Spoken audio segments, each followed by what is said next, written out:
Hoy la actividad va a ser animada por José Serrano, Alondra Reyes, Saitami Ordóñez, Eva Girot, Maynor González, Paulina Silva. Son las personas que tengo en la lista.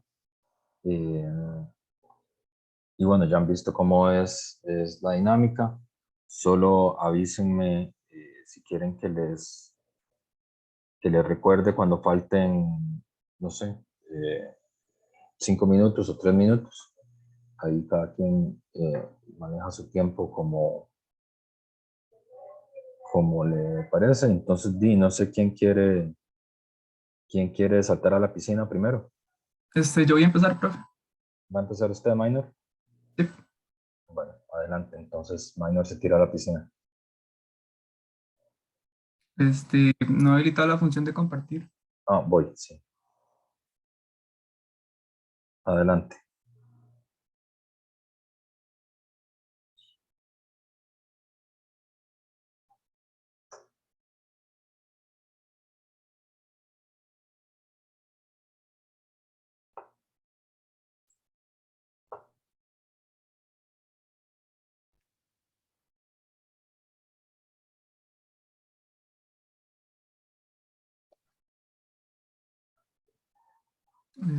¿Se ve bien la pantalla? Sí, se ve perfecto. Bueno, es que no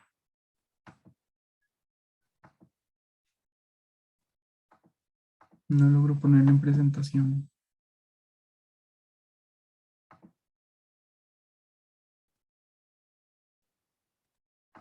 ¿No es en la función de presentar?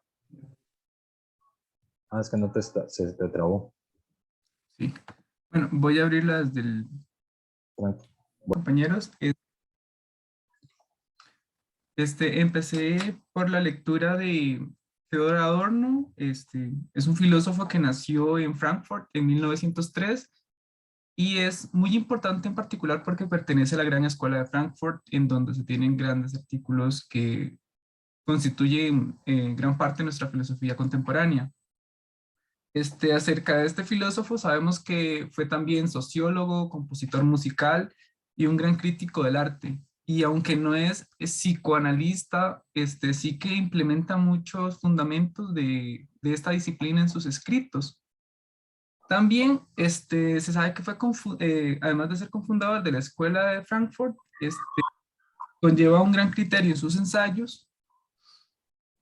Este, que vamos a leer principalmente es muy interesante. Se llama La educación después de Auschwitz, en el cual nos plantea su idea principal en el que debería cambiar el paradigma que tenemos sobre lo que pasó en Alemania nazi. Bueno, datos históricos de qué es Auschwitz. Más bien, fue uno de los campos de concentración en los cuales se asesinó a más personas en Alemania. Es decir, fue uno de los más eficientes en ese caso de los que tuvo. Entre esos datos históricos tenemos que más de 11 millones de personas fueron asesinadas en estos campos de concentración. Todo esto se da a la barbarie que más adelante vamos a tratar de definirla según Theodore, y él también antepone los sucesos que han pasado y los que pueden llegar a pasar, que en la humanidad siempre está esta frialdad, que si no se tiene cuidado lo que pasó en Alemania y lo que ya ha pasado anteriormente en la historia, puede volver a suceder. Porque si vemos bien, la historia es una historia de guerras. La historia que constituimos es la historia de nuestras guerras como humanidad.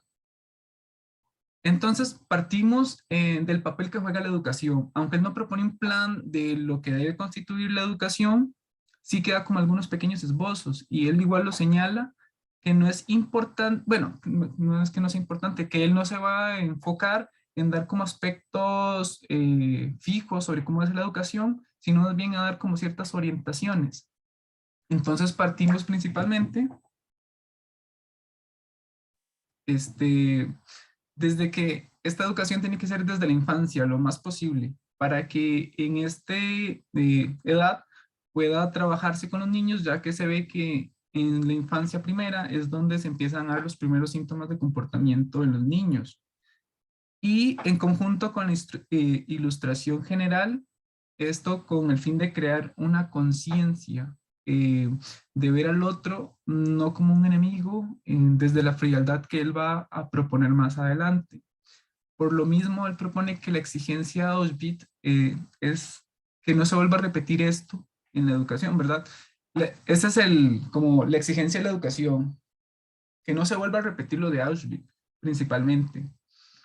Entonces, también él nos va a decir que esa inestabilidad es la que hay que combatir. Las personas tienen que ser disuadidas de golpear hacia afuera sin reflexionar sobre sí mismos.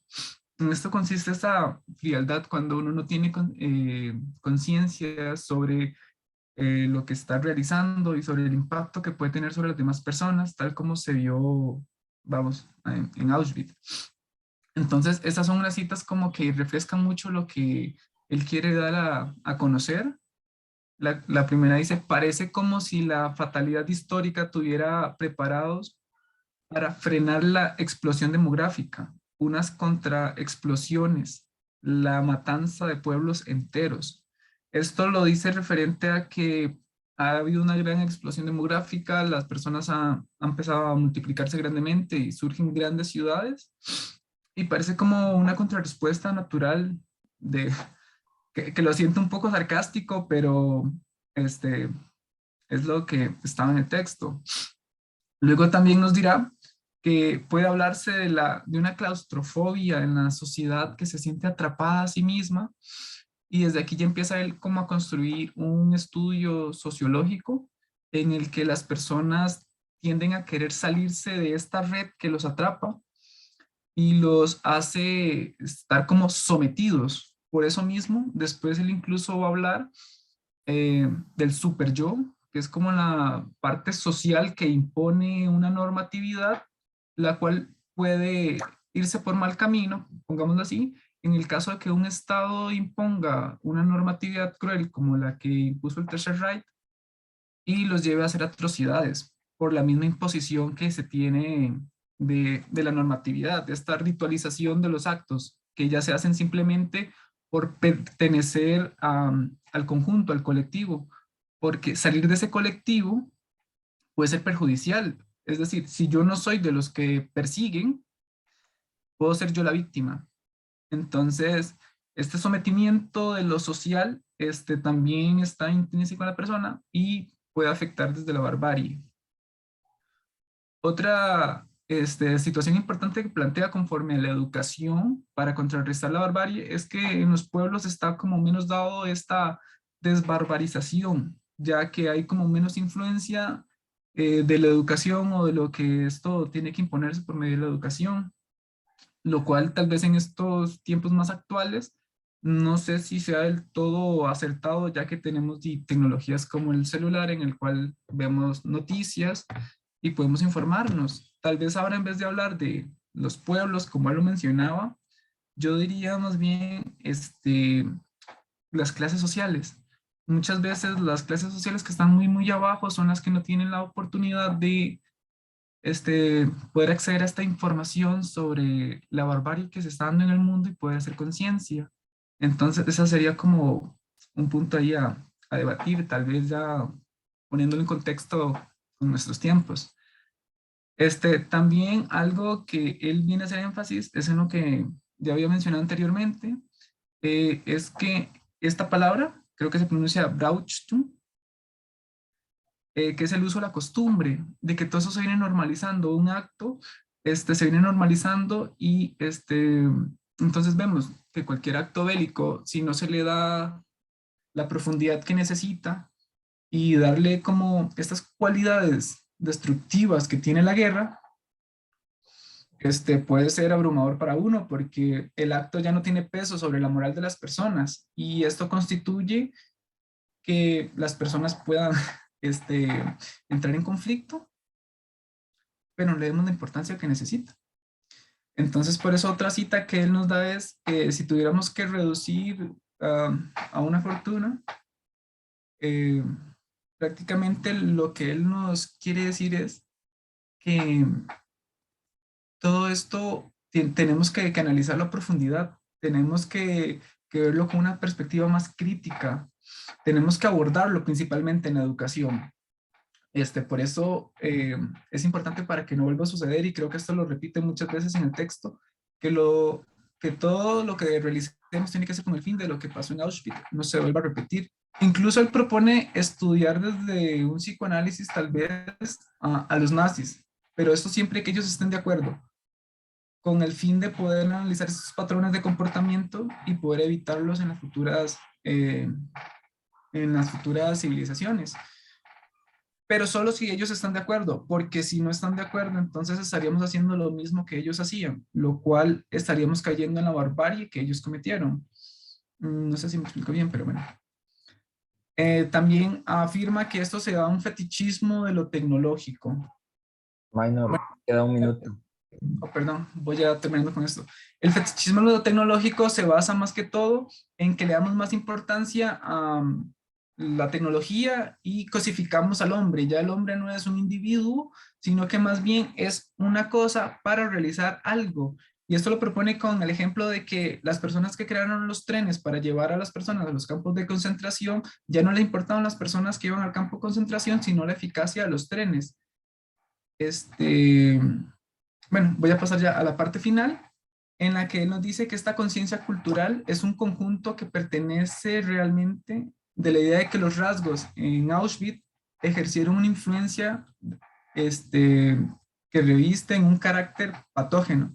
Tal vez los hombres lo controlarían mejor. Es decir, si vemos estos patrones que se vienen dando, podemos profundizar mejor, analizar los casos para que no se vuelva a repetir, y propone que se puede estudiar desde la educación, la política, como por ejemplo este concepto de razón de Estado, que hay un sometimiento del Estado en las personas y no se desarrollaría bien el aspecto crítico. Y por eso él propone que aunque no se pueden erradicar totalmente los asesinos de escritorio, al menos habría más hombres que no se subordinen a tales concepciones de estados, ¿verdad?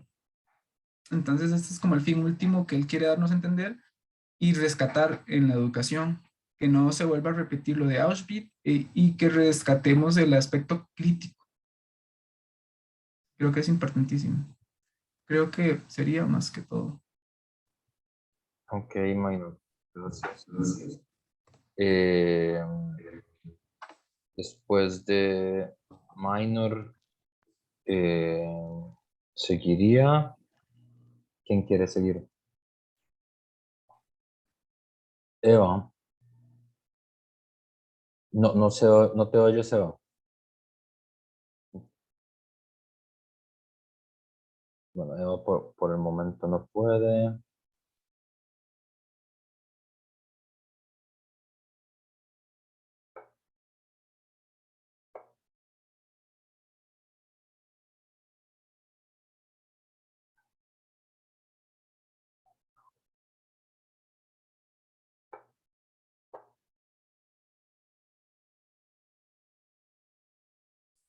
No, aún nada. No, no te escuchas. No, Eva, no se oye. Mientras Eva resuelve, alguien más del panel puede tomar el proscenio si quiere. Buenas. Ahora Buenas. sí, ahora sí, ¿Sí? ahora sí te escucho. Qué dicha. Tanto. Ok. Entonces, a la piscina. Sí, a la piscina de una vez. Bueno, a lo que vinimos entonces. Adelante. Gracias, güey. Te aviso cuánto antes de que termines. No, no hace falta. Aquí tengo un Cronómetro. temporizador, sí. Un cronómetro. Ajá. Ok. ¿Ven bien ahí? Sí, se ve perfecto. Ok. Bueno, yo lo que voy a presentar es una lectura que hice de los textos de Agamben, de Arendt, el de Agamben Homo Sacer, el de Arendt, Los orígenes del totalitarismo, y un señalamiento muy concreto que hizo Raquel Gutiérrez en el video que teníamos que ver de producir lo común, El título es Producción Totalitaria y Producción Común. Ahí voy a tratar de ir elaborando más o menos de qué trata este título, digamos, a dónde quiero llegar. Bueno, primero, los conceptos de Agamben que voy a usar, ¿verdad? O la cadena, digamos, de conceptos que me interesa usar es, bueno, el estado de excepción, como esta suspensión, digamos, de los derechos y de las libertades como civiles normales, ¿verdad? Esta suspensión y cómo esta suspensión se convierte en una norma y cómo a partir, digamos, de este estado de excepción como normal, surge esta idea del campo de concentración, no solamente como un espacio físico, ¿verdad? Sino como un espacio físico jurídico, digamos, como un espacio en el que la coyuntura jurídica cambia, ¿verdad? Y en donde se suspenden, digamos, muchas de las distinciones que operan normalmente. Y en esta suspensión lo que aparece es la nuda vida, ¿verdad? La vida sin mediaciones, la vida desprovista, digamos, de estas mediaciones, digamos, del derecho. Y ese es lo que dice Agamben, que es como la biopolítica, el control político sobre los cuerpos. Y algo que me llamó mucho la atención en esta lectura es como este campo semántico, digamos, que usa el autor, que se repite mucho, ¿verdad? De la indistinción, de la indeterminación, de la ambigüedad, de la confusión, ¿verdad? Primero entre nuda vida y ciudadanía, ¿verdad? Como que hay una anulación, digamos, de las diferencias. Luego entre soberano y ley, ¿verdad? El soberano encarna la ley, se convierte en ley viviente, ¿verdad? Es el que encarna la ley. Y bueno, esta definición de nuda vida, ¿verdad? No como un hecho extrapolítico natural, sino como un umbral en el que el derecho se transmuta en todo momento en hecho. Esta idea del umbral como algo que no está ni en un lugar ni en el otro, ¿verdad? Como una cuestión un poco como nebulosa o difusa. Y lo que me pareció interesante, digamos, es que esta ambigüedad o esta indistinción no se queda como en un plano, digamos, simbólico, sino que se mete directamente en lo jurídico, y eso pues es muy fuerte, ¿verdad? Y esta, digamos, indistinción en lo jurídico lo que hace es suspender las diferencias entre lo exterior y lo interior, lo privado, lo público, la excepción, la regla, lo lícito, lo ilícito, el hecho y el derecho. Y es justamente en esta suspensión de todas estas distinciones que aparece la nuda vida. Y entonces hay una cita que quería leerles que me parece que ilustra perfectamente esto que quiero decir y que es muy, muy impresionante. Dice así: aquellas cláusulas generales e indeterminadas que habían ido penetrando con mayor profundidad cada vez en la legislación alemana y europea del siglo.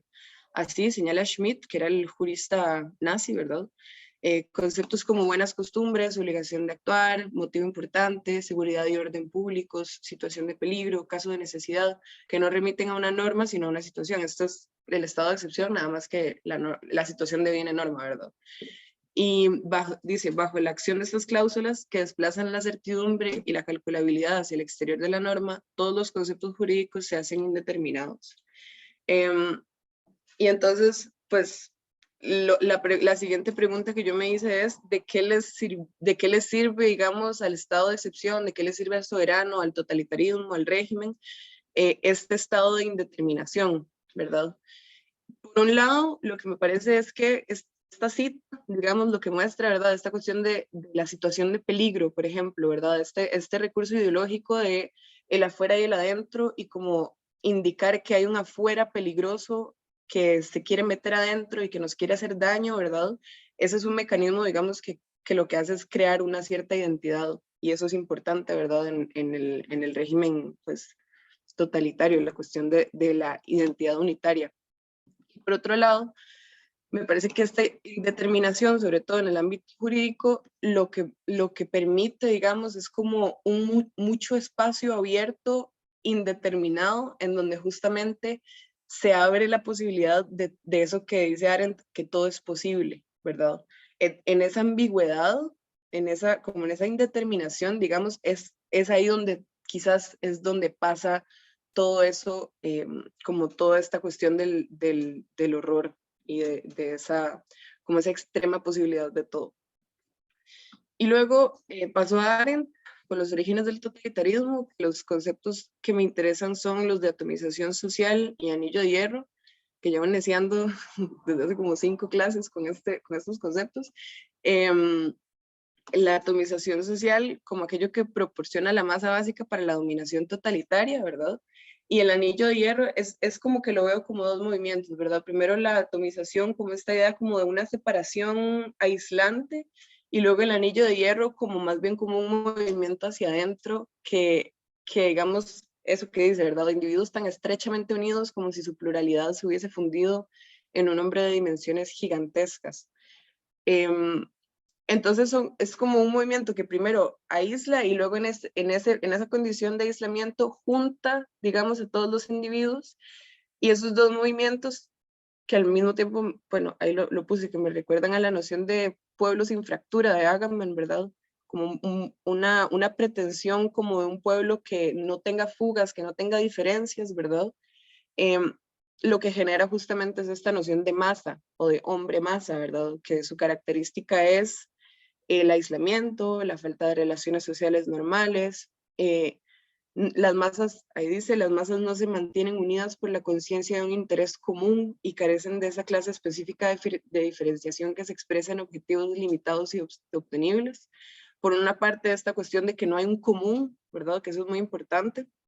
No hay un interés común, y por otra parte esta cuestión de que no hay objetivos limitados y obtenibles, es decir, otra vez volvemos a esta cuestión como de la ambigüedad, que encontré un poco como en los dos textos. Y entonces, a partir de aquí, lo que yo quería, digamos, plantear era que tanto en Agamben, en esta cuestión de la indistinción y sobre todo en esta elaboración de un sistema jurídico de indistinciones, digamos, y por otra parte en Arendt, con el movimiento del anillo de hierro y de la atomización social, lo que yo planteo es que estos son como ciertos mecanismos que se podrían pensar como una cierta producción de lo total o de lo totalitario. O sea, que son mecanismos de producción totalitaria, digamos. Esta idea de la masa, ¿verdad? Y esta idea, pues, nada, totalitaria, ¿verdad? De que lo público se va comiendo a lo privado, ¿verdad? Y es como un movimiento que va hacia adentro y que en ese ir hacia adentro como que se solidifica cada vez más y que se encierra cada vez más en sí mismo, digamos, y que eso es justamente como el movimiento conservador que pretende el totalitarismo, digamos, que lo que hace es como pretender sellar cualquier posibilidad de fuga o cualquier posibilidad de diferencia o cualquier posibilidad incluso, pues eso que hablábamos de que en la distancia, digamos, entre los individuos es donde puede ocurrir la política, y para que haya distancia tiene que haber, digamos, también una cierta esfera privada que en el totalitarismo, en el estado de excepción, pues se anula esa distancia. Y entonces yo quería ponerlo en relación con un apunte muy concreto que hizo Raquel Gutiérrez en ese video, que, bueno, ya se están hablando de producir lo común, ¿verdad? Y cómo es la producción comunitaria, y lo que dice es que la producción de lo común es el arte o el movimiento de cultivar cercanías por un lado y gestionar distancias por el otro, ¿verdad? Entonces, esta cuestión de la gestión de las distancias me parece muy interesante y me parece que justamente convierte como de alguna forma en antónimos o en contrarios esta idea de lo total y de lo común, porque en lo común es como justamente el espacio en el que se necesitan las distancias sociales justamente para que el lazo social ocurra, que eso es lo que pasa en el totalitarismo, ¿verdad? El lazo social está anulado, está roto. Entonces, bueno, eso fue, digamos, lo que me interesó, como esta cuestión de las distancias, de la indistinción y de la indeterminación, y esta puesta como en contraposición de lo total y de lo común. Y era un poco eso lo que quería traerles hoy. Y esta es mi bibliografía. Y eso sería. Muchas gracias. Gracias, Eva. Continuamos Yo, profe. con Alondra Reyes. Adelante, Alondra. ¿Te aviso cuándo? ¿5 minutos Sí, antes? está bien. Sí, Ok, voy a iniciar ahorita ya. adelante. Sí se está viendo, ¿verdad? Sí, se ve perfecto. Ok, bueno, buenos días. Yo les voy a hablar sobre el totalitarismo basándome específicamente en el caso de la dictadura militar de Guatemala de 1982 a 1985, lo que se conoció como el genocidio guatemalteco. Para empezar, me basé en la lectura de Arendt también, de los orígenes del totalitarismo, y si bien es cierto que al inicio de la lectura la autora indica que el totalitarismo difiere esencialmente de otras formas de opresión política que no son conocidas, como el despotismo, la tiranía y la dictadura, a lo largo de la lectura se mencionan diversos aspectos o se desarrollan diversas ideas que me llamaron la atención y que me generaron una gran inquietud de querer analizar una situación latinoamericana en la cual se presentaran algunas de estas ideas o conceptos que son desarrolladas por la autora a lo largo de la lectura. Entre alguna de esos principales puntos se puede mencionar el terror como esencia de la dominación totalitaria. Los regímenes totalitarios se debieron en parte a una consciente ruptura del consensus iuris, ¿verdad? Que es esto que se refiere al reconocimiento de los ciudadanos, y que esto sería lo que constituye un pueblo.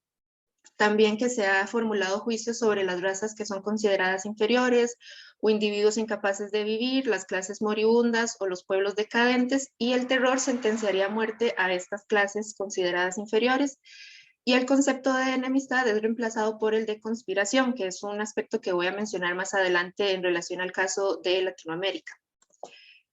También me basé en la lectura de Adorno de la educación después de Auschwitz, en donde también hay diversos conceptos o ideas que pueden verse reflejadas en el caso del genocidio en Guatemala, en donde se menciona que inocentes fueron sistemáticamente exterminados, se habla de la matanza de pueblos enteros y de minorías perseguidas, y de que estas atrocidades cometidas en los campos de concentración no deberían de repetirse y habría que impedir que sucedan de nuevo. Y esto que menciona el autor de que en las zonas rurales ha avanzado menos la superación de la barbarie que en otros lugares, es uno de los aspectos principales en los cuales me basé para desarrollar el foro y que mencionaré más adelante.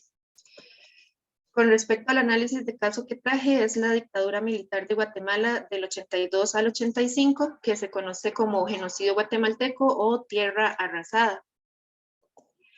Con respecto al contexto, podríamos mencionar que esto se refiere a los crímenes cometidos por los estados totalitarios en América Latina durante la Guerra Fría y que hace referencia a las masacres realizadas por parte del ejército de Guatemala durante el año de 1982. El expresidente de Guatemala, Efraín Ríos Montt, fue condenado a 80 años de prisión por crímenes de genocidio y por delitos que cometió contra la humanidad, en donde se aplicó esta estrategia conocida como tierra arrasada. Él fue político, militar guatemalteco y presidente de la República entre el 82 y el 83 y es considerado uno de los dictadores más crueles de Guatemala, así como también uno de los representantes más duros de los movimientos militares en Centroamérica. Y este genocidio guatemalteco se inserta en la guerra civil que se desarrolló en Guatemala, en donde un grupo de jóvenes revolucionarios crearon el movimiento revolucionario 13 de noviembre, ante lo cual el Estado pues le hizo frente a este movimiento y se crea así lo que era la lucha guerrillera en Guatemala. Por lo tanto, se enfrentaron por un lado el Estado militar y su ejército y por otro la guerrilla del movimiento, que eran considerados comunistas. De este genocidio sobresalen dos masacres principales. Una es la de la masacre de las 2 R's, que fue una comunidad campesina en el municipio de La Libertad, que fue borrada del mapa por miembros de las Fuerzas Armadas de Guatemala el 7 de diciembre de 1982, en donde se asesinaron a hombres, mujeres y niños. Por lo tanto, surge la pregunta de cuál fue la decisión del ejército de llevar a cabo una acción punitiva contra una comunidad que no participaba de ninguna clase de organización antigubernamental y que se mantenía al margen del conflicto. Entonces la respuesta se puede encontrar en que esto se trató de una emboscada, ¿verdad? Eso que mencionaba al inicio de esto de una conspiración, en donde también debido a conflictos internos que existían entre esta comunidad y la comunidad vecina, se le informó al ejército y se le convenció de que esta comunidad de las 2 R's era simpatizante con la guerrilla comunista y que por lo tanto merecían un castigo ejemplar. Entonces la masacre de las 2 R's fue una expresión particular de una lógica genocida y de un crimen de Estado del pasado reciente. Y el otro caso es el genocidio del pueblo indígena Itzil bajo la dictadura de Ríos Montt. A este presidente se le condenó, ¿verdad?, esos 80 años, pero la sentencia luego fue suspendida, pero la condena se debía específicamente a este genocidio que se cometió contra el pueblo indígena Ixil, con la excusa de que dicha comunidad colaboraba con las guerrillas comunistas. Aquí se aplicó lo que era el programa militar Tierra Arrasada contra las comunidades indígenas mayas y se considera pues que fue una campaña genocida. También se ve que el racismo fue esa razón principal de la barbarie inscrita en el genocidio de Guatemala contra la población maya. Y es cierto, bueno, los Ixil quedaron atrapados entre dos bandos, ¿verdad? Por un lado entre la guerrilla y el ejército, porque es cierto que al inicio los Ixil sí se unieron como combatientes al ejército guerrillero de los pobres, que esta era una de las 4 organizaciones guerrilleras de Guatemala, pero también existían núcleos de población que se mantenían al margen de la guerra, mientras que habían otros que sí se unieron al ejército militar para obtener una recompensa, otros cambiaron de bando o bien a otros los reclutaban de manera forzada. Por lo tanto, el ejército intentó controlar a la población Ixil, pero ante el fracaso que obtuvieron, se propuso atacarlos directamente a una población que carecía de medios para defenderse, iniciando así con la destrucción de caseríos, por eso pues la tierra arrasada, los cultivos, después se hicieron desplazamientos de la población y por último las masacres. Entonces, estos asesinatos que se cometieron con respecto a la comunidad indígena sirvieron como un ejemplo de enseñanza y terror para las demás comunidades para que no se levantaran también ellas. Con respecto a las características del genocidio, entonces podemos mencionar que los genocidios no son acciones inesperadas o aberraciones inexplicables, sino que responden a planes orquestados desde la racionalidad del poder. Y de acuerdo con los datos del informe de la Comisión para el Esclarecimiento Histórico, el total de muertes y desapariciones durante este conflicto armado se estima que fueron de 200.000 personas, de las cuales el 83% fueron indígenas. Y un dato significativo son las masacres en sí mismas y las violaciones a los derechos humanos. Entonces, dentro de las masacres que se cometieron se encuentra lo que fueron las ejecuciones arbitrarias, las violaciones sexuales, las torturas y en menor escala las desapariciones forzadas. Por último, quise analizar o relacionar todo lo mencionado anteriormente con el artículo de Mario Teodoro Ramírez, La alteridad indígena, motivo y razón de la filosofía de Luis Villoro.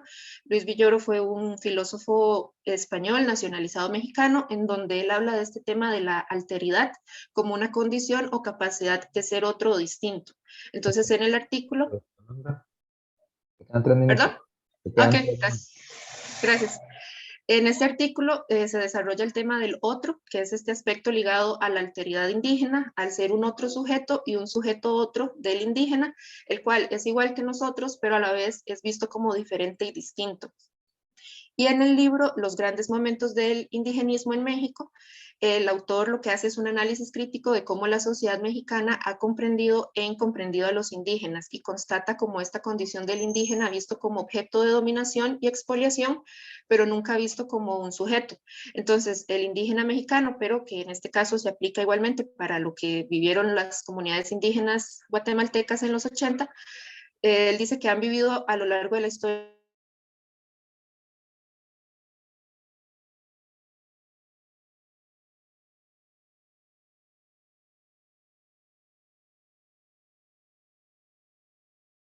una injusticia humana y una profunda, no fue igual, ¿verdad? Por ejemplo, a los campos de concentración que se mencionan en las lecturas de Arendt y Adorno, ni se puede comparar la magnitud con las personas que fueron ejecutadas durante los regímenes totalitarios que exponen Arendt y Adorno, pero sí es cierto que muchas de las características mencionadas en la lectura, como el totalitarismo, el terror, el genocidio, la dominación totalitaria, el eliminar a las razas que son consideradas como inferiores o débiles, se pueden ver reflejadas y fueron llevadas a cabo en este caso específico de la dictadura militar que se desarrolló en Guatemala en los años 80 con el genocidio de campesinos y grupos indígenas guatemaltecos. Y bueno, eso sería todo por mi intervención y muchas gracias por su atención. Gracias, Alondra.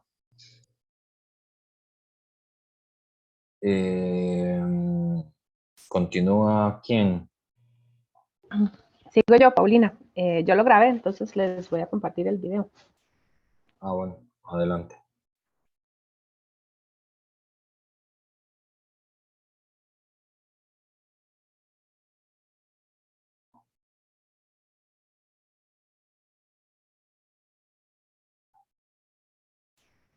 ¿Se ve? Sí, se ve.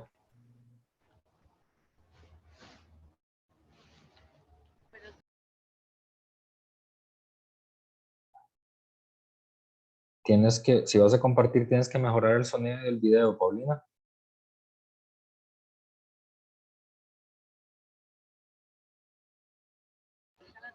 Voy en segundo.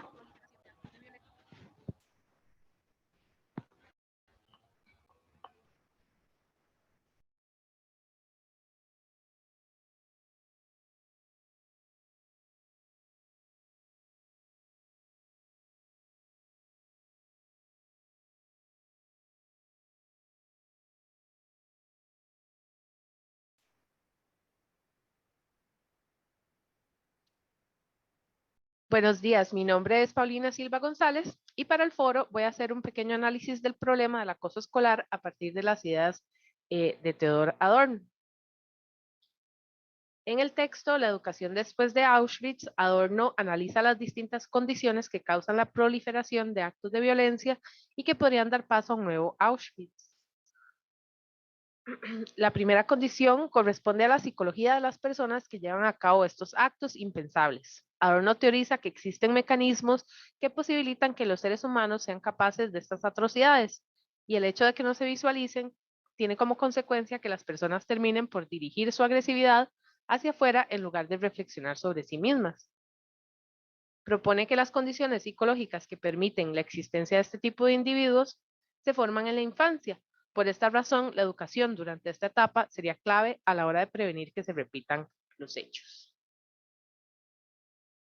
También llama la atención sobre el peligro de la masificación cultural y de cómo esta puede producir un tipo de claustrofobia de la humanidad, un sentimiento de encierro dentro de la red tupida que es el tejido social.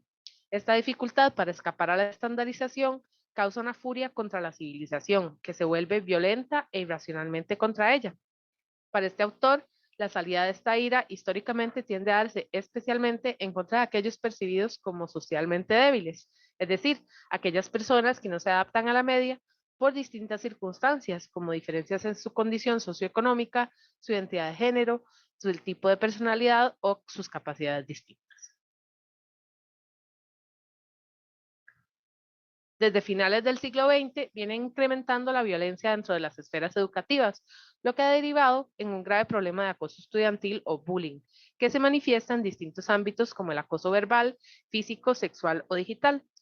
Las consecuencias del acoso son variadas y perniciosas. Abarcan desde la depresión y ansiedad, afectando el desempeño social y académico de las víctimas. Afectan también su salud.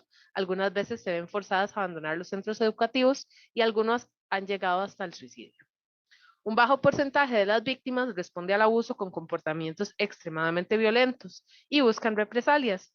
El acoso escolar es un antecedente en la mayoría de los casos de tiroteos en escuelas, cumpliendo la premisa de que la víctima se convierte en victimario. El ámbito estudiantil se ha convertido, según los análisis de la UNESCO, en uno de los lugares recurrentes donde se manifiesta una violencia de orden superior, enraizada en la misma sociedad. Las escuelas son escenario de 8 de cada 10 agresiones cometidas contra niños, niñas y adolescentes. En estas instituciones no solo se refleja la violencia social, sino que además es un lugar de preferencia para el ejercicio de esta. El acoso escolar no solamente ocurre entre pares, sino que también entre docentes y alumnos, lo que implica una asimetría de las relaciones que también puede generar estos mecanismos de violencia. El sistema educativo no ha logrado sanear la problemática que proviene, como dice Adorno, de una conciencia mutilada que se refleja corporalmente a través de una estructura compulsiva proclive a la violencia. Existe una paradoja en el hecho de que estadísticamente nos encontramos en la época histórica con mayor alfabetización y sin embargo los actos de violencia no solo se multiplican, sino que ocurren precisamente en los recintos educativos. Por eso vale preguntarse si las condiciones estructurales del sistema continúan siendo similares el día de hoy a las expuestas por Adorno. Lo impensable en esta situación es aceptar que casi un siglo después seguimos reproduciendo la misma estructura y educando el mismo tipo de individuos proclives a la violencia. Lo más importante para evitar la repetición de Auschwitz, según el autor, es combatir la supremacía de lo colectivo, es decir, la fuerza de las masas y la tendencia a considerar la homogeneización como cualidad aglutinante del grupo social, ya que esto no deja espacio para la autonomía y la autodeterminación. La pertenencia al colectivo contribuye a la masificación y dificulta sentir empatía y ver a los otros como personas en lugar de objetos, dando paso a un tipo de racionalidad instrumental que prioriza el uso de objetos o instrumentos como medios para alcanzar objetivos determinados sin preocuparse por el impacto causado. Esta situación también guarda relación con lo que define como el ideal pedagógico del rigor, es decir, la idea de que la virilidad consiste en el más alto grado de aguante frente al dolor físico o emocional. Esto causa una indiferencia al dolor que rápidamente trasciende lo propio y se proyecta hacia lo ajeno. En este sentido, menciona que la persona dura consigo misma se arroga el derecho de ser dura también con los demás y se vengan ellos del dolor producido por emociones que no puede manifestar y que por lo tanto debe reprimir. Adorno considera que esta incapacidad de identificación es la condición psicológica más importante para que sucediera algo como Auschwitz. Las personas que se desarrollan en este ambiente son individuos fríos e indiferentes respecto a lo que sucede con los otros, exceptuando algún vínculo específico o un interés particular. Esta frialdad permite que afloren personalidades autoritarias por un lado y sujetos pasivos que toleran la violencia por otro. Así se conforma la triada del acoso escolar, en donde los tres actores principales son las víctimas, los acosadores y los espectadores. A partir del análisis de Adorno podemos vislumbrar que las estructuras sociales que permitieron esta despersonalización en masa y la aparición de estas psicologías agresivas continúan siendo bastante similares. Estas características continúan presentes en las estructuras jerárquicas y la metodología del sistema educativo y propician el acoso escolar.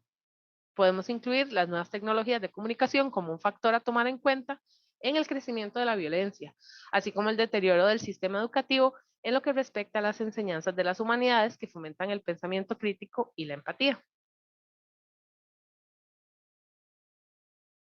Frente al problema, algunos investigadores han propuesto estrategias que permitan disminuir los casos de acoso y violencia estudiantil. Una de ellas están dirigidas a la configuración estructural de los centros educativos, implementando espacios de comunicación como asambleas, conferencias y debates. Además, se incluye el tema en los contenidos curriculares.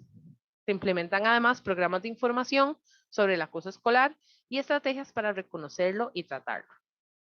Por otro lado, se han implementado medidas que ayudan directamente a los estudiantes, como líneas de apoyo y aplicaciones que sirven para denunciar los abusos y formar grupos de apoyo y espacios seguros para las víctimas. Una de las propuestas que me llamó la atención es la de Luis Eduardo Piña Arellano y Olivia Mireles Vargas del 2021, que diseñaron una intervención docente para la enseñanza de la filosofía en el nivel medio superior, con el objetivo de aminorar el problema social de la violencia y el conflicto. Esto mediante una educación guiada hacia el diálogo, especialmente el diálogo filosófico, entendido como un intercambio argumentativo entre los participantes, orientado a una meta para la construcción colectiva de sentido.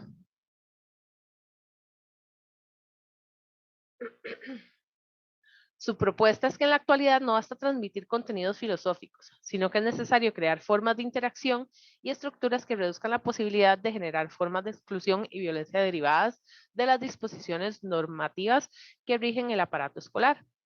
Fomentar así el desarrollo de las facultades intelectuales y emocionales de los estudiantes a través del diálogo constructivo, poniendo al alumno en el centro de la actividad.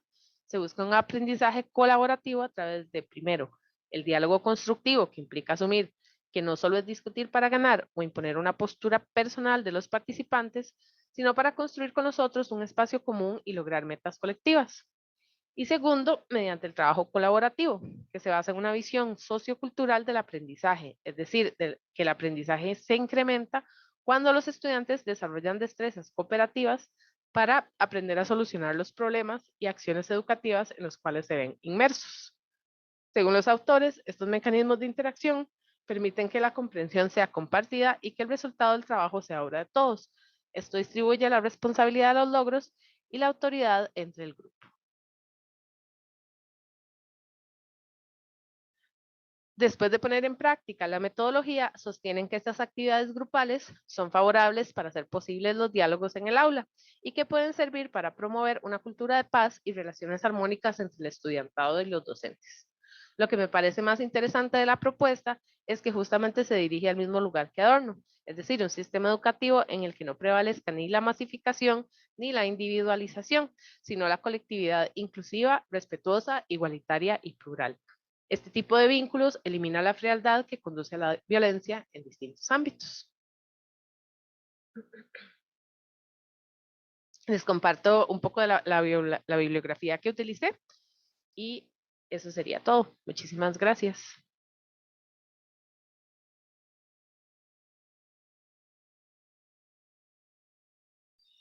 Muchas gracias, Paulina. Me quedan José y Saipami. Como José prendió la cámara, supongo que quiere saltar a la piscina. Sí, ¿se me escucha bien el micrófono? Porque Suena como un zumbidito. Vuelve a hablar. quizá ahí, no sé. Sí, o sea, se te oye. Hay una interferencia ahí, pero se te oye. Que voy a quitar los... Supongo que ahí se escucha quizá mejor. Claro. O sea, se te escuchaba bien, bien antes, pero puedes darle, adelante.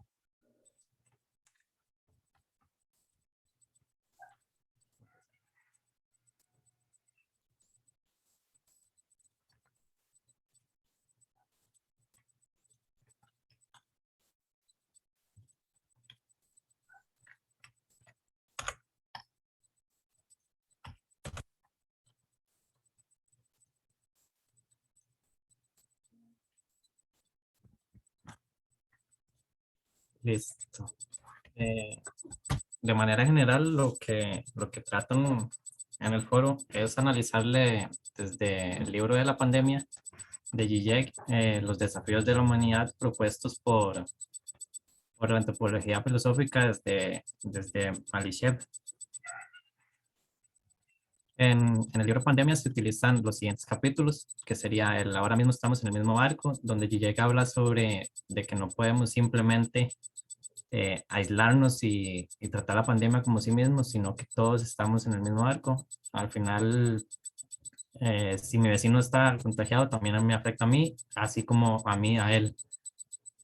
Entonces, en el 6 habla acerca del virus de la ideología, sobre todo cómo se difunde el miedo y cómo se debe todavía poner una nueva forma de gobierno.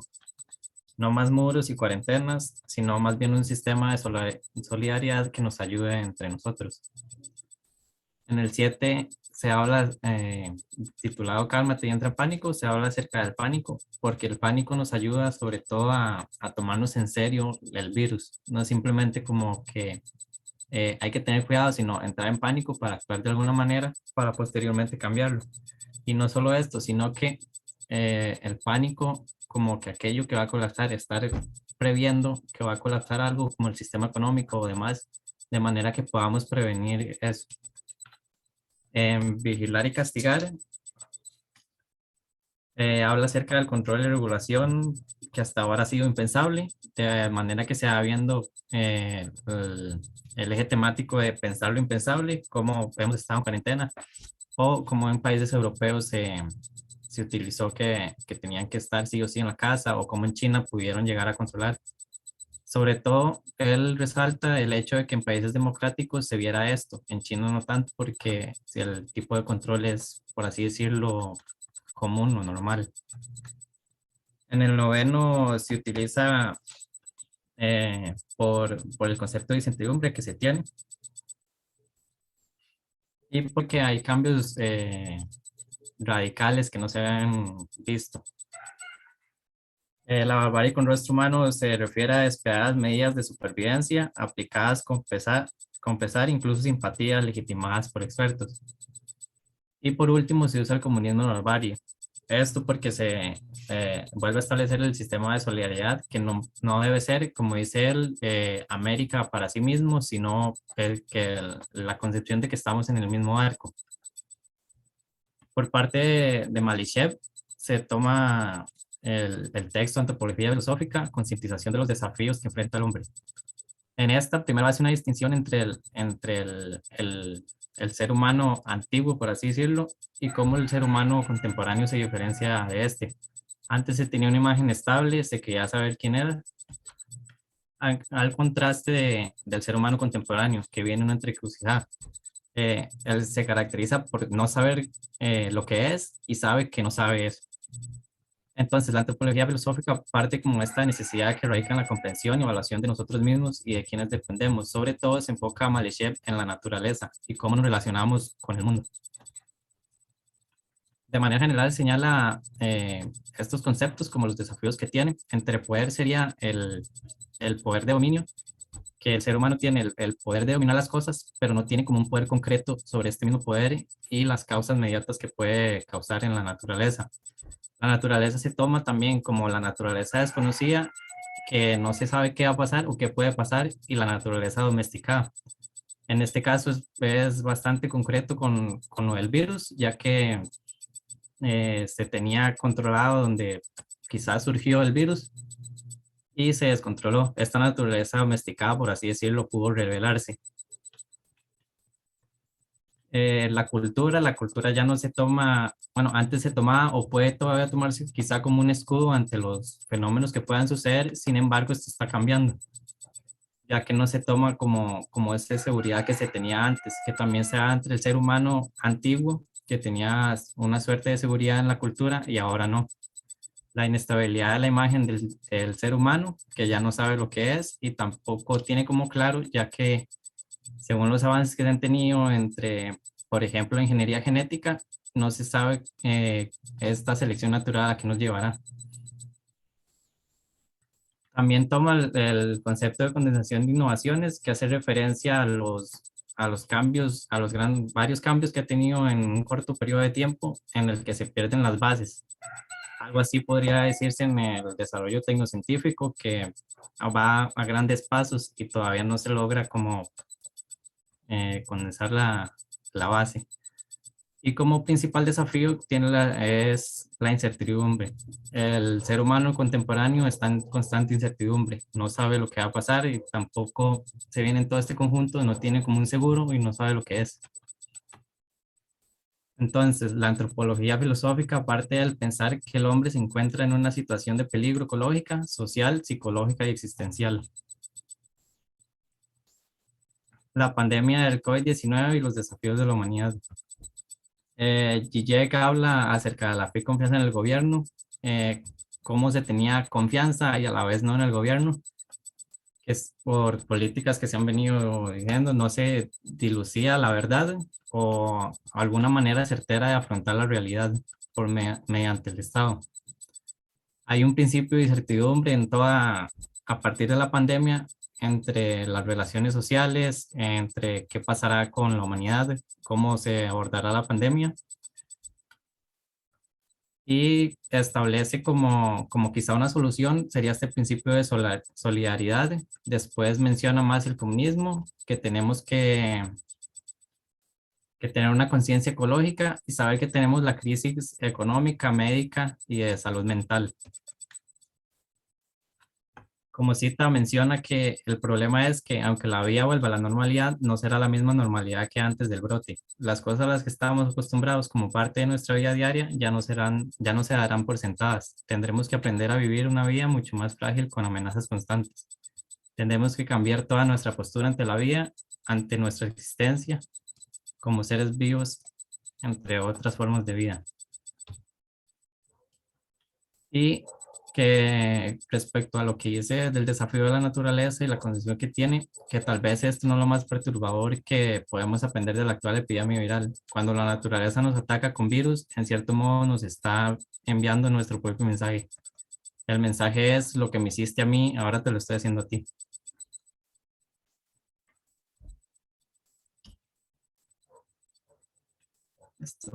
Y como conclusiones, pues se tiene entre estos desafíos que establece Malechev, sobre todo el de incertidumbre, como ahora se piensa lo impensable. Ahora no se puede establecer y tener en cuenta que un virus, que es por así decirlo, una unidad mínima de vida, llegó a cambiar completamente todo. y cómo hizo florecer este principio de incertidumbre ante la naturaleza. Sí.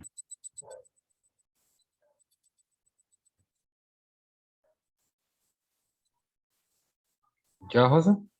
Sí, Ok, gracias, José. Y creo que, Voy yo. but not least, Saitán. Paulina me iba a ayudar a compartir pantalla porque yo estoy teniendo problemillas.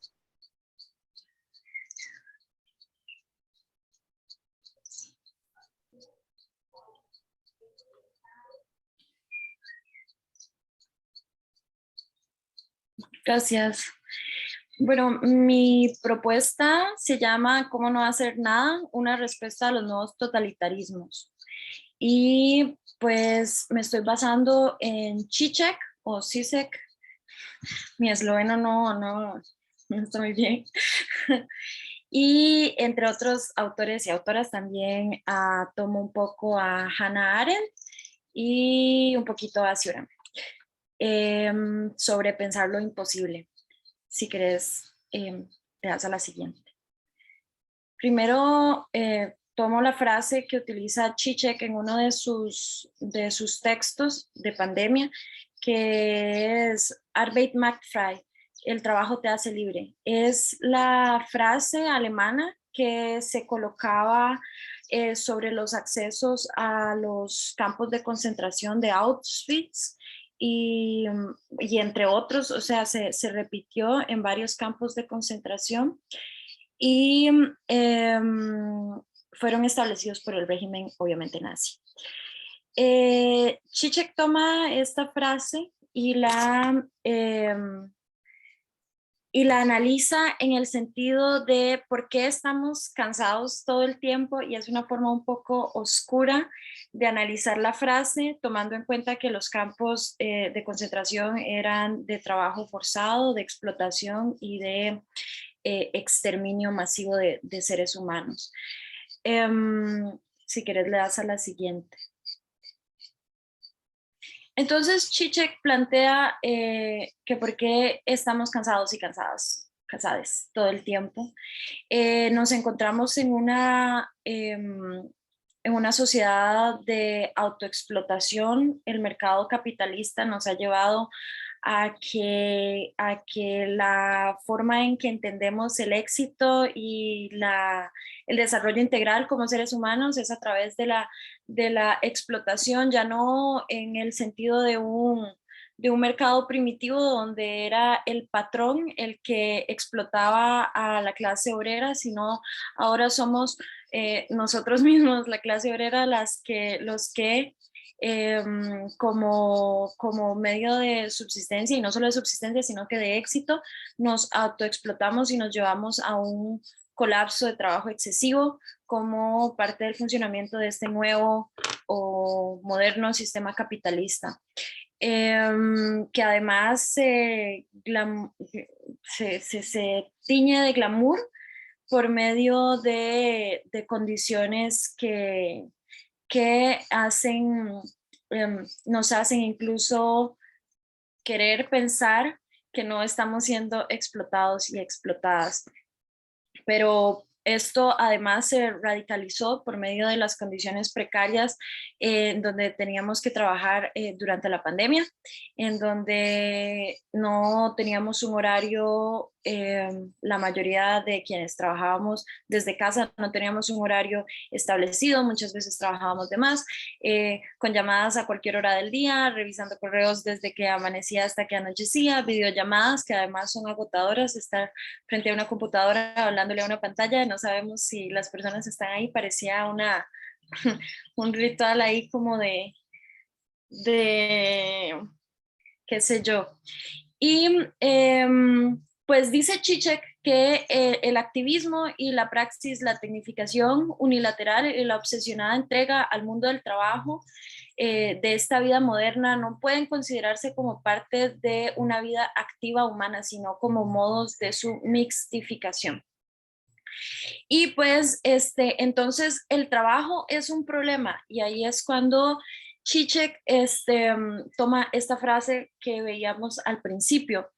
Y es muy interesante porque él plantea que no, que el trabajo en sí no es el problema, que el trabajo y el cansancio sí vale la pena cuando es en la búsqueda del beneficio de la comunidad, cuando es un trabajo significativo. Y él toma esto, toma el ejemplo de los médicos y del personal médico durante la pandemia, y cómo el enorme esfuerzo físico y psicológico que el personal médico estaba realizando para mitigar los efectos de la pandemia era un cansancio pues, que tenía un fin, y que tenía un fin en beneficio de la comunidad.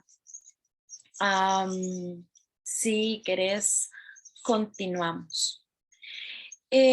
Ahora bien, me gustaría relacionar esto último que acabo de decir con respecto al totalitarismo. De acuerdo con Arendt, el totalitarismo tiene su origen en el antisemitismo y en el imperialismo. Se caracteriza por romper las bases sociales, políticas y legales de un país. Arendt también menciona que se caracteriza por desafiar la legalidad, ejecutando lo que pretenden denominar leyes naturales o jus naturales. Y los estados totalitarios, el totalitarismo, lo que promete es justicia, pero es una justicia que es mutable y que es cambiante, y que este cambio se deriva de la voluntad de la autoridad. Relacionado con lo que plantea Žižek, vemos cómo el concepto de los estados totalitarios o totalitarismo fue cambiando frente a la pandemia, frente al contexto pandémico, porque los estados tuvieron que reaccionar de manera tal que efectuaron una especie de estado de sitio, donde se vieron afectados nuestros derechos a la circulación, por ejemplo, nuestro derecho incluso a la autonomía, con respecto a la decisión de ponernos o no una vacuna. Los estados pues obligaban en vista de un interés superior o colectivo. Entonces, pues esto se podría quizás entender como una especie de totalitarismo.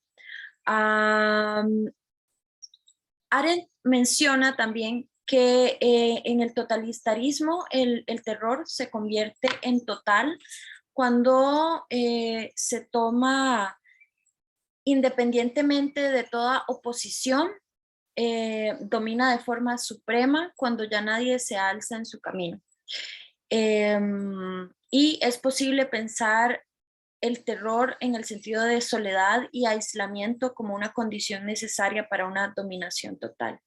En este sentido, también relacionado con la pandemia, podemos ver cómo nos vimos pues afectados y afectadas en el contexto de la pandemia, porque nos tuvimos que aislar, nos tuvimos que resguardar en nuestras casas, en nuestros hogares, y enfrentar el terror de la incertidumbre de lo que podía generar pues la pandemia en nuestras vidas, y de cómo nos íbamos a tener que enfrentar a la nueva normalidad y a pues nuestras actividades básicas en el marco del aislamiento, y cómo esto además afectó muchísimo el desarrollo humano. Hay investigaciones que dicen que la afectación emocional después de la pandemia a nivel global es ya elevadísima. Las personas entraron en el aislamiento que efectuó pues afectaciones radicales en la salud mental de las personas, y esto pues se repercute en el mecanismo de poder de los estados sobre las personas, sobre los y las ciudadanas. Entonces, si querés, le das a la siguiente. Entonces nos estamos enfrentando a nuevas formas de totalitarismo. La pandemia, como veíamos, ha demostrado que todo es posible, como ya explicaba antes, que los estados pueden coartar las libertades, que las jornadas pueden ser inhumanas para ciertos sectores de la sociedad, como el personal médico, que nos pueden aplicar medicinas como parte de un bien común, en búsqueda de un bien común, pero incluso en contra de nuestra voluntad y autonomía. Y en este sentido, el contexto de la pandemia ha beneficiado un actuar de los estados dirigidos a restringir los derechos civiles y las tecnologías que además avanzan a velocidades enormes en lo que algunos filósofos contemporáneos llaman la colonización digital, entre ellos seguidores de discípulos de Zizek, indican que, por ejemplo, Silicon Valley y las tecnologías en materia de, por ejemplo, el Internet, que está en nuestras casas, y las redes sociales, que se convierten en mecanismos y en estructuras de poder, de enajenación, de privatización incluso de la información, y se convierte en una especie de vigilancia perpetua en donde compartimos nuestra vida en un marco de falsedad, puede ser en un marco sí, de enajenación tecnológica. Dice, por ejemplo, que todos estos campos de inversión e innovación exponencial están transformando nuestro mundo de una manera profunda, y que dentro de poco todas las vertientes de nuestra vida quedarán integradas en una red o estructura digital y global. Y esto lo vemos, por ejemplo, en China, que en relación con la pandemia, las cámaras que... ¿Cómo? Te quedan 2 minutos. ¡Ay, no! Es muy poco. Bueno, Hobbes dice que la política se mueve en el sentido de coartar libertades, que la política se mueve en algún punto entre la seguridad y la libertad. Entonces, como ciudadanos y ciudadanas, cedemos un poco de nuestra libertad para tener seguridad. Esto queda muy palpado en cuanto a que, por ejemplo, y en lo personal, estoy de acuerdo con vacunarme, y estoy de acuerdo con que nos aislemos, y estoy de acuerdo con que utilicemos mascarilla para en búsqueda de la seguridad y de la mitigación de la pandemia, por ejemplo. Y esto es lo que dice Hobbes. Y si querés, continúas con la siguiente. Entonces, teniendo en cuenta todo esto, ¿cómo se puede cambiar el sistema para el futuro? Zizek, desde su bañera, nos dice que el mundo contemporáneo se dirige ineludiblemente a una catástrofe. Como estamos viendo, es una catástrofe de salud, es una catástrofe ecológica, estamos enfrentando cambios climáticos fuertísimos, que las personas además no tienen tiempo para el ocio porque se encuentran trabajando radicalmente, que las ciudades están cada vez más contaminadas, con menos espacio de recreación y naturaleza. Entre las respuestas que nos brinda Zizek y sus discípulos es que necesitamos una tecnología descentralizada, en donde las personas puedan acceder a la información, pero con suficiente conciencia para saber cuál información es útil y cuál no. Y creo que esto también lo habíamos visto con Nussbaum hace un tiempo atrás en el curso. Y además habla de un regreso a un estado natural de la contemplación como método para preservar la salud y el medio ambiente. Si querés, continúas. En este sentido, también entre los métodos para no hacer nada es ser testigos colectivos de la vida. La contemplación es en cerrando. esta... ¿Cuánto? ¿Un minuto o ya? Ya, estás en el cierre. Bueno, para concluir, la tradición contemplativa, y si querés le das a la siguiente y a la siguiente. Gracias, Paulina. En conclusión, el descanso o no hacer nada creo que son una respuesta para los nuevos totalitarismos. Encontrar un espacio de ocio, si bien puede convertirse en un privilegio incluso de clase, es importante tener conciencia de que la autoexplotación es nada más parte de, el sistema capitalista que nos quiere en sus redes, y el regreso a un estado natural de la contemplación como método para preservar la salud y el medio ambiente pueden ser una respuesta a los nuevos totalitarismos. Gracias. Gracias, Aitami. Entonces, hemos concluido la parte de las presentaciones de sus compañeros, compañeras. Entonces, a continuación vienen las preguntas. Y parece que estoy dejando por fuera a alguien. Ah, sí. Ya, estaba dejando a alguien de hacer otra. Entonces, preguntas, intervenciones, escupitajos, insultos, no pueden insultar.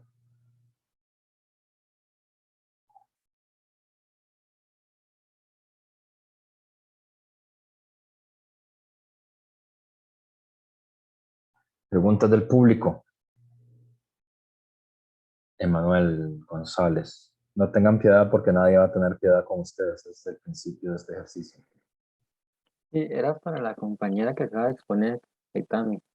Cuando ella menciona esto de no hacer nada, como una forma de, no sé si es como de resistencia o de rebelión contra el totalitarismo, ¿a qué se refiere exactamente? Porque a mí me cuesta concebir qué es no hacer nada.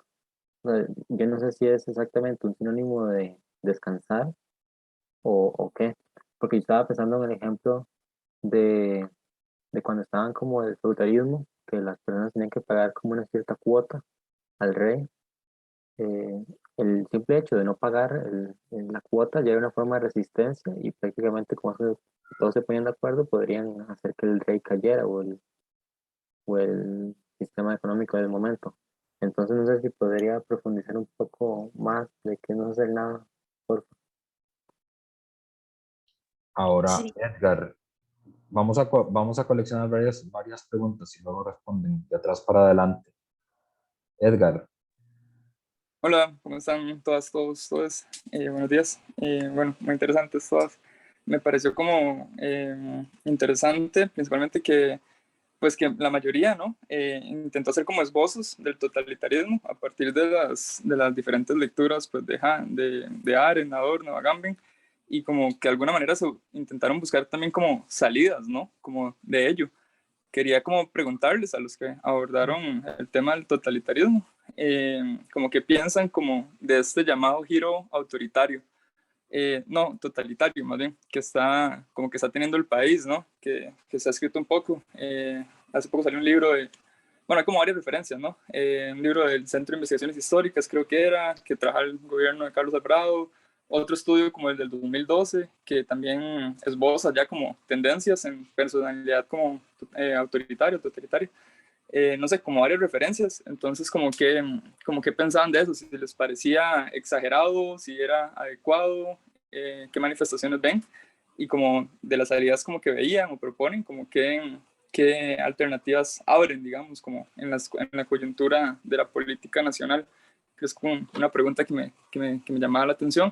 Y también iba a preguntar justo eso, como la relación entre totalitarismo y pandemia, pero al final la compañera Saltami lo abordó, estaba muy interesante, entonces esa no, ya no aplica mucho, pero hay otras relaciones ahí como interesantes también que uno podría como abordar. Entonces solo la primera. Gracias. Gracias, Edgar. ¿Alguien más en el público que quiera hacer preguntas? Tenemos una pregunta para todos, una específica para Saitami. Y del resto de la población,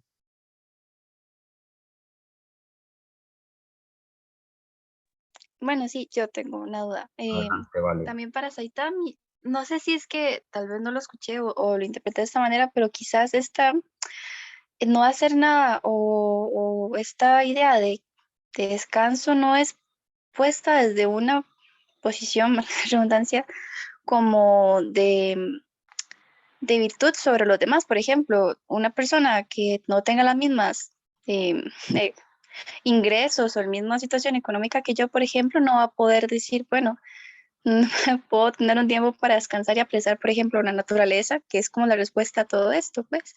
¿Sabe? Siento que es algo un poco elitista, es que se me olvidó la palabra, no es elitista, pero similar a que te puedas tomar este tiempo, porque, y como sea, claro, se explota, nos explotamos, porque me incluyo un montón de personas haciendo todas estas cosas, pero un montón de gente se quedó sin trabajo, por ejemplo, con la pandemia y demás y no tuvieron como esta oportunidad y tampoco la van a tener porque no tienen como estas facilidades. Entonces no sé si es un punto de vista muy virtuoso el decir que se puede descansar cuando hay personas que quizás tienen este descanso o no descanso, más bien mental constante porque no tienen ni siquiera con qué trabajar o ni siquiera pueden trabajar. Entonces, más o menos por ahí va la pregunta, no sé si me quiere entender. Adelante. Sí, se te diste a entender, perdón. Adelante, Javier. Gracias, Valeria. Sí, mi pregunta creo que era José, el que habló sobre antropología filosófica, ¿verdad? Sí. Entonces, sí, creo que era José. Quería preguntarle, digamos, sobre ese asunto, digamos, cómo se relacionaría con la propuesta de la ilustración, digamos, con una antropología kantiana o desde la crítica a la ilustración, o si es ya como o si él lo considera como algo que ya va trascendiendo la crítica a las ilustraciones como que hemos visto, si todavía está como en ese marco, porque, digamos, ahí tuve bueno, aparte del ruido y eso, pues como que no capté si lo tomó o me gustaría que lo comentara un poco más, por favor. Gracias, Javier. No sé si alguien más va a preguntar.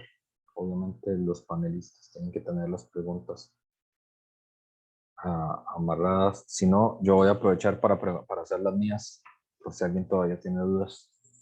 Entonces, mis preguntas son para Minor. La primera pregunta, que es, ¿cuál sería la exigencia de nuestra educación si aquí no ha habido Auschwitz? Entonces, ¿cuál sería la exigencia de nuestra educación? Quiero decir, aquí, digamos, en el país. Y la otra duda que tengo de tu exposición es, ¿por qué considerarías que la tecnología contribuiría en algo a limitar la educación para la barbarie en el campo? Porque eso limitaría el comportamiento bárbaro en el campo. Para Eva, una primera pregunta que también va para Saitami, que es, en el 2020, en el 2021, ¿hubo estado de excepción en el país? Y si lo hubo, ¿significa que era más deseable que no lo hubiera? Y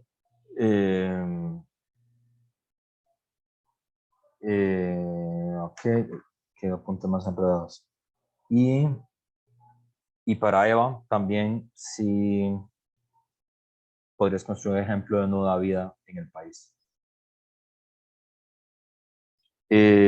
Para Alondra, que es en tu animación, lo que tengo dudas es por qué Guatemala sería un estado totalitario y no una dictadura. Es decir, efectivamente fue una dictadura brutal, sin duda, pero todas las dictaduras latinoamericanas han sido brutales, ¿verdad? Entonces, ¿por qué sería un estado totalitario? ¿Qué aplicaría de lo que hemos estudiado para decir que en Guatemala hay o hubo un Estado totalitario. Y la otra duda es si se puede comparar Guatemala y Alemania. Esa es la pregunta. ¿Y qué más tengo por aquí? Tenía una pregunta para Paulina, pero no la encuentro. Sí. Para Paulina son dos preguntas. ¿Qué es? Tu hipótesis es que la desaparición del bullying escolar, o por lo menos la reducción significativa del bullying escolar, produciría en el futuro sociedades más democráticas, es decir, que sería menos probable que hubieran dictaduras o totalitarismos si hubiera menos bullying en las escuelas. Esa es la hipótesis. Y la segunda pregunta es,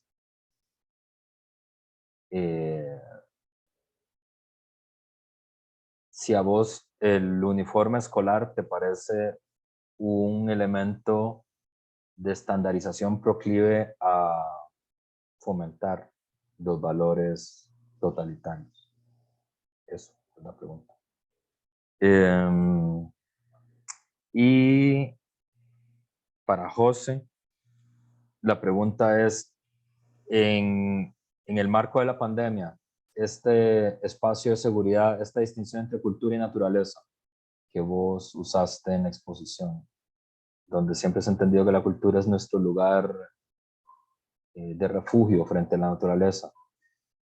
¿Esa relación sigue teniendo sentido después de la pandemia? ¿Cómo se distingue entre cultura y naturaleza después de lo que pasó en el 2020? Y finalmente, Saitami ya le había dejado una. Bueno, le han dejado varias, pero como el profe tiene que preguntarle a todo el mundo. Tengo una duda, Saitami. Para vos, ¿la máscara es lo mismo que el hijab? Funciona igual. Es el mismo principio. La mascarilla es lo mismo que el hijab. Esa es la pregunta. Entonces, muy lamentablemente, como Saitami fue la última que expuso, es la primera que tiene que responder a boca de jarro, sin poder pensar demasiado las respuestas. Y además tiene 5 minutos, porque si no nos va a dar tiempo. Ok, bueno, fueron varias preguntas, entonces voy a tratar de ser lo más concisa posible. Sobre la primera pregunta de qué es no hacer nada, voy a responderla también con respecto al privilegio de clase que mencionó Valerie. Cuando hablo en mi exposición de no hacer nada, no me dio chance de desarrollar mucho más, pero también lo relacionaba con la escritura como terapia. No hacer nada implica, desde el punto de vista de mi exposición, a un estado de contemplación y de introspección. Cioran explicaba que la escritura es un método de terapia, es una catarsis, y lo que planteo es que el no hacer nada o el hacer esta introspección, este estado de contemplación puede representar una forma de oposición al estado de hiperexplotación o autoexplotación que tenemos en el sistema capitalista. Esto también se relaciona con lo que decía Agamben de ser testigos, no ser simplemente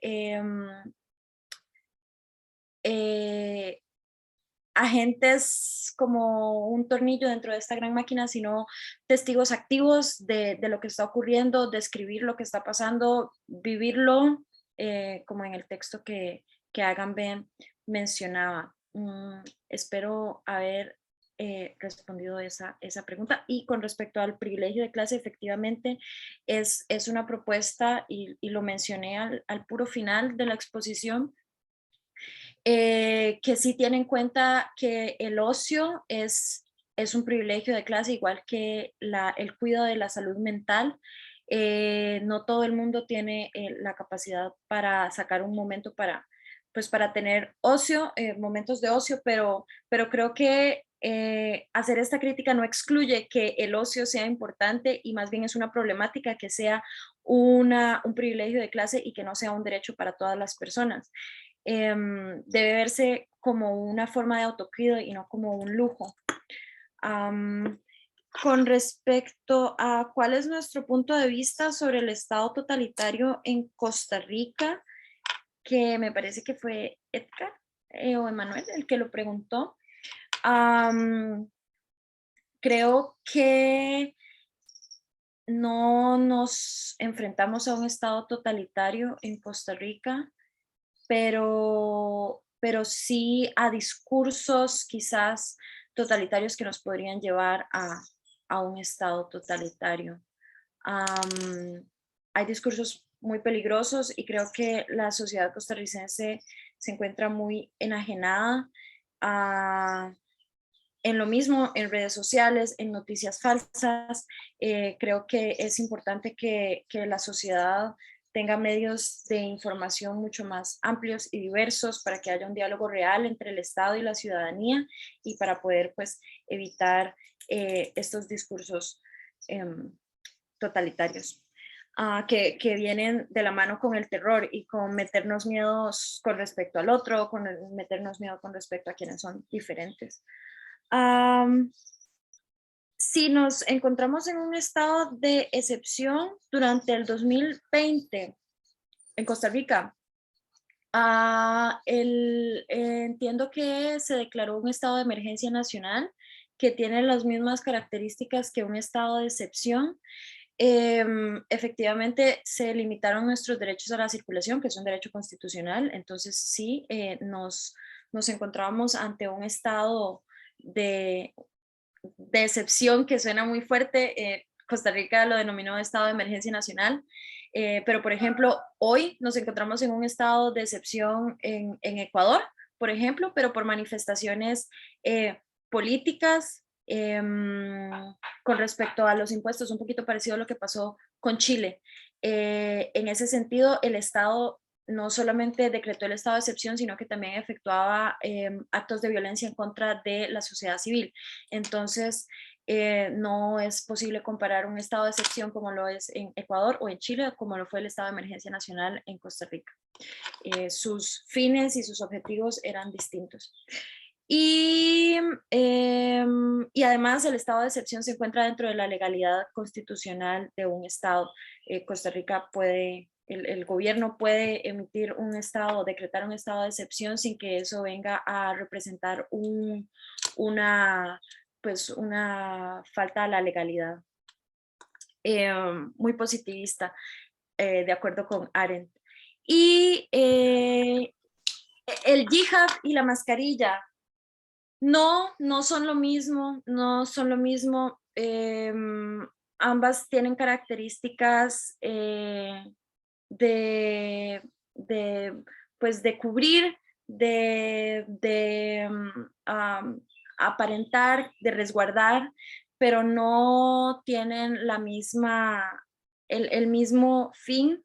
No podría decirse que la mascarilla es un artículo cultural, un objeto cultural, como si lo es el hijab para ciertas sociedades. Es más bien pues nada más un aspecto para resguardar la salud y no me parece que lo es en el caso del hijab, es más bien relacionado con aspectos religiosos y me encantaría desarrollar más, pero no sé si tengo más tiempo. No. Y pues, gracias. Saitami, seguía José. Y luego Paulina. Adelante, José. Primero responderé la de Javier. Y, o sea, quizá en la ilustración no tenga tanta base teórica, digamos, quizás influencias por la concepción de bienestar que se tenía o más de la concepción de antropología que fue surgiendo más o menos por ahí, sino Malichev se basa en Max Scheler, que viene desde fenomenología y demás, y también se basa mucho en la concepción de mundo a partir de Husserl, que es esta concepción, cómo se relaciona el cuerpo con el mundo. A ver si por ahí respondo. Y para la pregunta del profe, si bien tanto Malichev como Zizek llegan a concluir que la cultura no es necesariamente, bueno, esta cultura basada en el capitalismo no es necesariamente como una fuente de seguridad, sino que ya cambiarse a uno de solidaridad, como por así decirlo. Un ejemplo muy claro que decía Zizek fue que en Estados Unidos pues iba a pagar para que fuera una vacuna exclusiva para Estados Unidos y tenía que más bien cambiarse para que fuera para todo el mundo. Entonces, culturalmente podría ser en casos aislados que se pueda darse un sentido de seguridad, pero no puede basarse todo en esto, sobre todo si siguen basándose en esto de privación del bien solo para uno y no para todos y demás.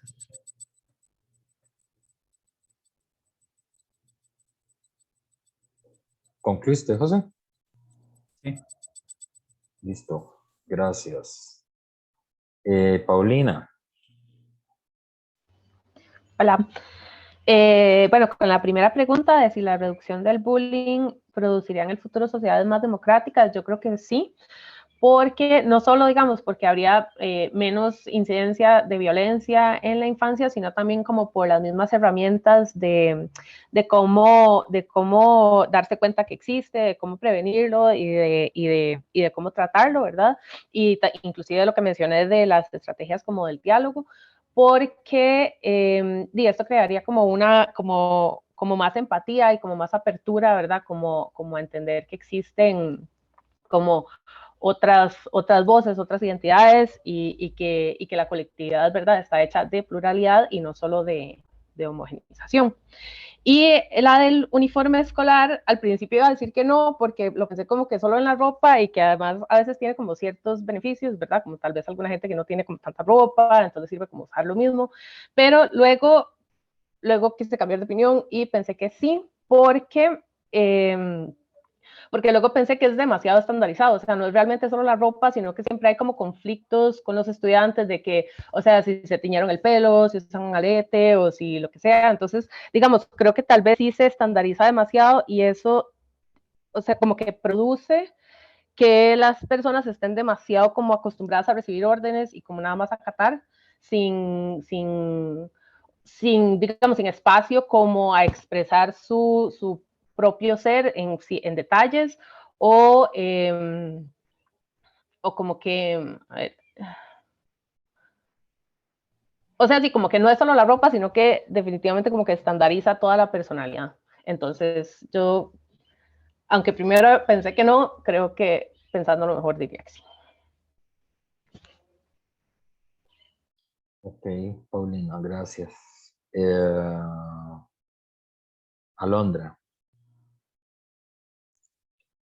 Bueno, con respecto a que si Guatemala sería un estado totalitario, bueno, no es un estado totalitario, obviamente fue una dictadura, pero siempre está como latente ese riesgo de que se pueda dar ese paso fatal al autototalitarismo totalitario, ¿verdad? Y bueno, yo me basé en Arendt porque ella decía de esto de las tiranías que tienden a ser totalitarias y yo hice la relación que se menciona también en la lectura que en los países totalitarios hubo como este quiebre de que se generó debido a los monstruosos crímenes y también de que se rompió esto del consensus iuris, que es cuando no se reconoce a los ciudadanos. Entonces podemos ver como en el caso de Guatemala igualmente hubo como eso, ¿verdad? Que no se respetaron los derechos de los indígenas y de los campesinos, que no se les reconoció como ciudadanos y que se les podía como pasar por encima. Entonces por eso fue que hice la relación. Y también que se decía que el gobierno totalitario restringe y arrebata las libertades, aspecto pues que aquí también se veía en eso del caso de Guatemala, por eso fue que hice las relaciones. Y que si se puede comparar Guatemala con Alemania, pues evidentemente no se pueden comparar, digamos, la magnitud de las muertes fue superior por mucho en Alemania, pero vemos que en ambos casos se atacaron a grupos sociales que fueron considerados por las clases de poder como seres inferiores o individuos capaces de vivir y que por eso pues había que, pues que merecían morir, digamos, y en este caso de Guatemala pues recibir ese castigo por su condición de su condición social, digámoslo así. Y con respecto a la pregunta de Edgar, creo que al igual que Saitami, no hay aquí, digamos, un elemento totalitario como tal, pero sí discursos que refuerzan, digamos, esas ideas del totalitarismo o personas que igualmente piensan que hay otra clase social que son inferiores o personas que no merecen o que no tienen los mismos derechos, a lo cual habría que prestarle como atención a eso. Entonces, eso sería. Gracias, Alondra. Eva y Minor.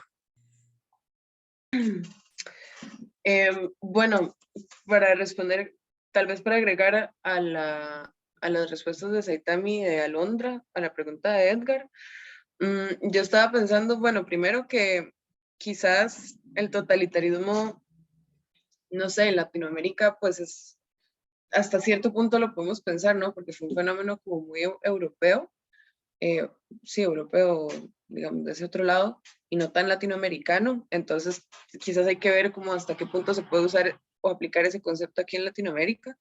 Y también pensé en esta idea de la personalidad totalitaria que me da la sensación que ahorita, digamos, en nuestros tiempos contemporáneos, actuales, como que no es tanto la personalidad como de un individuo, ¿verdad? Como antes, como el Führer o el soberano, sino como que hay otra figura ahí que está como ejerciendo otro tipo de poder, no sé, pienso en la corporación, el FMI, el Banco Mundial, ¿verdad? Que son como que es otra figura, digamos, que está como tal vez ejerciendo un cierto poder total o que pretende ser totalizante, pero que no es justamente una personalidad. Y luego respecto a las preguntas del profe, que si hubo estado de excepción en la pandemia, yo diría que sí, igual que Saitami. Quizás la diferencia es que el estado de excepción durante la pandemia fue, pues digamos que cumple con la definición como tradicional de estado de excepción en el sentido de que tiene un inicio y un final más o menos delimitados, ¿verdad? Sabemos que, pues supimos que cuando terminó como el momento álgido de la pandemia, pues ya esa anulación de las libertades, digamos, como que vuelve un poco a estar como en una normalidad, no en una excepción. Y como que la diferencia con Agamben es que el estado de excepción, digamos, el peligro externo, que en este caso era la pandemia, en el estado de excepción de Agamben como que no se sabe muy bien cuál es el peligro externo, como que es justamente difuso. Y un ejemplo de nueva vida en el país, yo de ahí lo primero que pensé, que creo que Agamben también lo piensa por ahí, es las personas migrantes que llegan aquí, ¿no? Sobre todo, no sé, personas exiliadas políticas y así, que vienen, no sé, por ejemplo, de Nicaragua, ¿verdad? Y muchas veces aquí tienen que pasar por un proceso, pues, bastante arduo como de reconocimiento jurídico, que creo que es bastante violento. Creo que es como tal vez una forma no tan radical de nueva vida, pero como que va quizás por ese mismo camino. Y sí, eso sería. Muchas gracias.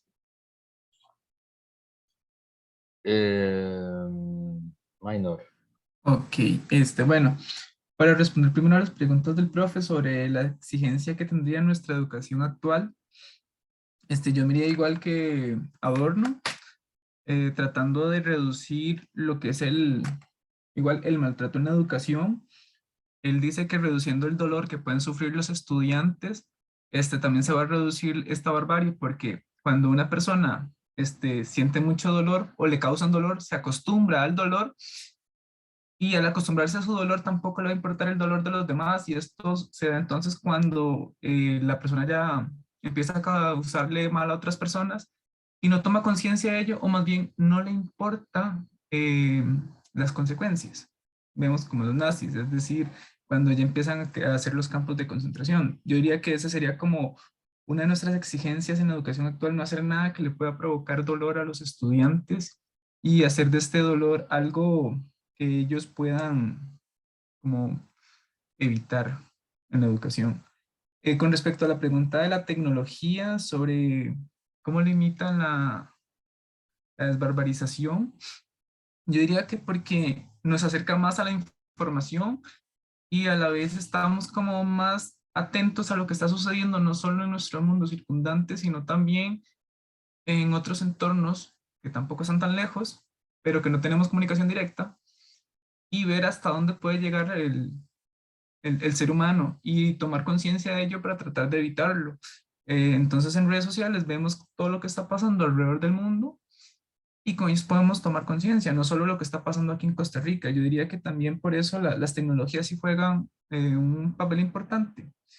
Y con respecto a la pregunta, tal vez yo no lo abordé, pero acerca del totalitarismo, pero pienso que va un poco influido con la educación sobre la normatividad que se impone a veces por las exigencias sociales. También yo siento que ahí hay una especie de totalitarismo en tanto a los rituales que se deben hacer para ser aceptados en cierto grupo social.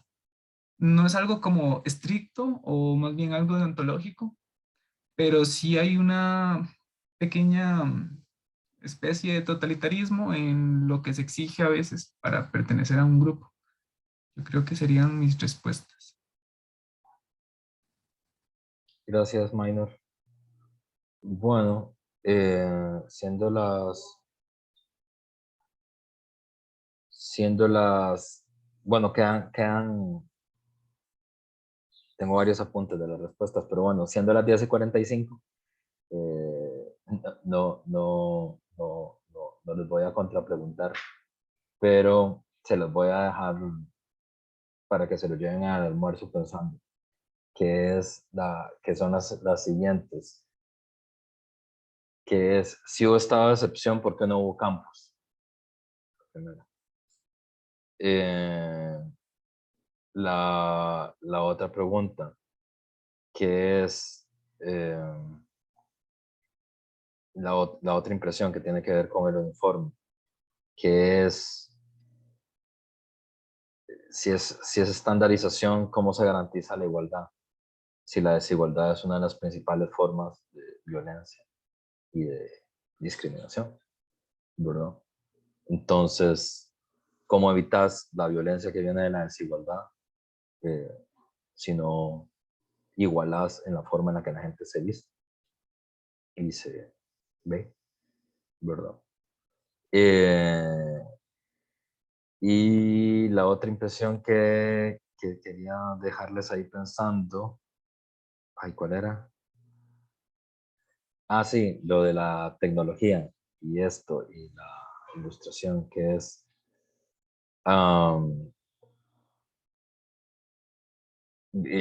digamos, la animación de Paulina y la de Minor me parece que son un poco contrapuestas, porque Minor asegura que la tecnología es un elemento posible de ilustración en el campo, pero me parece que el énfasis que pone Paulina es que más bien la hipertecnologización de la vida facilita los comportamientos violentos, digamos, los comportamientos sádicos, ¿verdad? Entonces, digamos, era más fácil combatir el bullying en la época de Adorno que ahora, pareciera que es la impresión. Pero bueno, por lo demás, muy, muy interesantes todas las animaciones, muy cuidadas, muy preparadas. Pero no se les olvide que luego tienen que hacer el video, ¿verdad? Y subirlo sobre la base de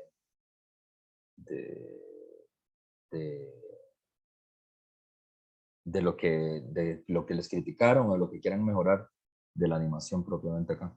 Y tienen, bueno, hasta una semana para volver a subirlo. Y eso. Entonces nos vemos.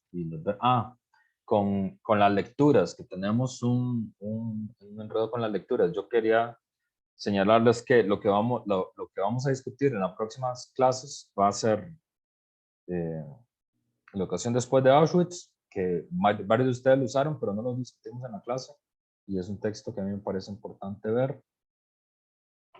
Pandemia, de Zizek, y cerramos con el mensaje a los jóvenes de Badiou.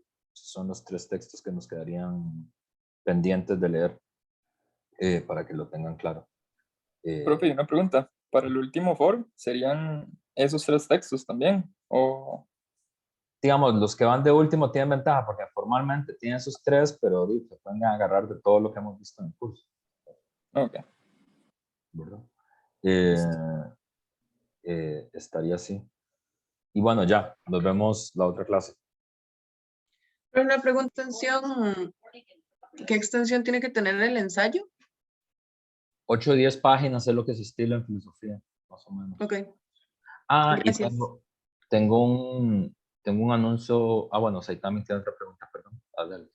Profe, sí, yo me di cuenta que no tengo acceso a Classroom. ¿Cómo hago? Escríbele a Ana María y ahí ella te incluye. A la asistente del curso, que ella es la que tiene eso. Alondra.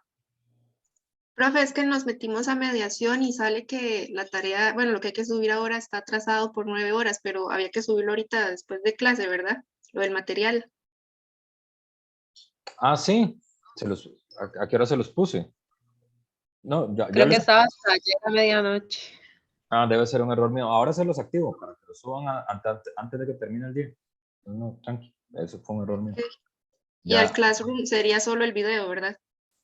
El Classroom es el video, sí, pero tienen hasta una semana para hacerlo porque tienen que pensar si quieren hacerlo igual que ahora, ponerle más cosas, muñequitos que saltan, tal vez responder las preguntas que el profe les hizo, con detalle.